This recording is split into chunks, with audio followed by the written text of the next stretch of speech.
বন্ধুরা, সুলেখা রান্নাঘরে। তা চলো টমেটোর চিংড়ি করে দেখাচ্ছি। টমেটো দিয়ে চিংড়ি মাছ তা কীভাবে করছি আপনাদের সাথে শেয়ার করছি। তা টমেটোগুলো দেখো রয়েছে, এগুলো ভালো করে চিংড়িগুলো এখানে দেখো 350 চিংড়ি আছে। চিংড়িগুলো পুরো একদম জ্যান্ত চিংড়ি। তা চলুন এটা নুন হলুদটা মাখিয়ে নিই। তা প্রথম দেখো নুন দিয়ে দিলাম, পরে দিয়ে দিলাম হলুদ, ভালো করে মাখিয়ে নেবো। কড়াইটা বসিয়ে দিয়েছি, দিয়ে দিলাম সর্ষে তেলে। চিংড়ি মাছটা করছি ভাজার জন্য। প্রথম চিংড়ি মাছটা দেখো আমি কিন্তু খোসা ছাড়াইনি, আপনারা চাইলে এটা খোসা ছাড়িয়ে নিতে পারো।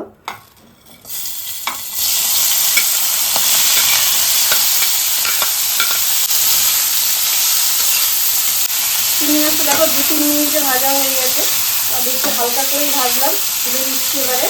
এরপরে আবার একটু কড়াইতে তেল দিয়ে দিলাম, ফোড়নে দিচ্ছি এলাচ আর দারচিনি।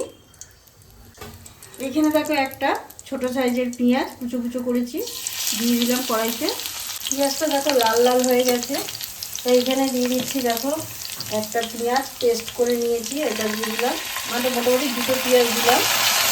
এখানে দেখো আদা রসুন বাটা 1 চামচের মতন, নুন, 1 চামচ জিরে গুঁড়ো, 1 চামচ ধনে গুঁড়ো দিয়ে দিলাম, 1 চামচ লঙ্কার গুঁড়ো।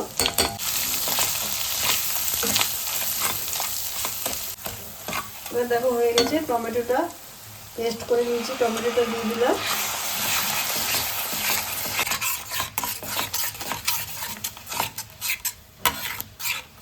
মশলাটা দেখো ভালোভাবে 5 মিনিট ধরে কষিয়ে নিয়েছি, আর সুন্দর টমেটোর কালারটা চলে এসছে একদম। তেলও ছেড়ে দিয়েছে এইখানে দেখো। এবারে দিয়ে দেবো আন্দাজ মতন জল, আন্দাজ মতন জল দিয়ে দিচ্ছি।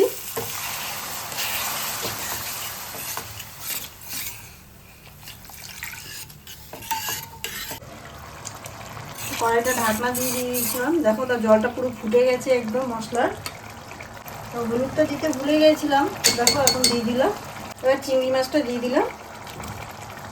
আর রান্নাটা বেশি সময় লাগে না, চিংড়ি তো বেশি ফোটানো যাবে না, ফোটালে শক্ত হয়ে যাবে। 2-3 মিনিট আবার ঢাকনা দিয়ে একটু রেখে দিয়ে দেবো গ্যাসটা জোরে দিয়ে।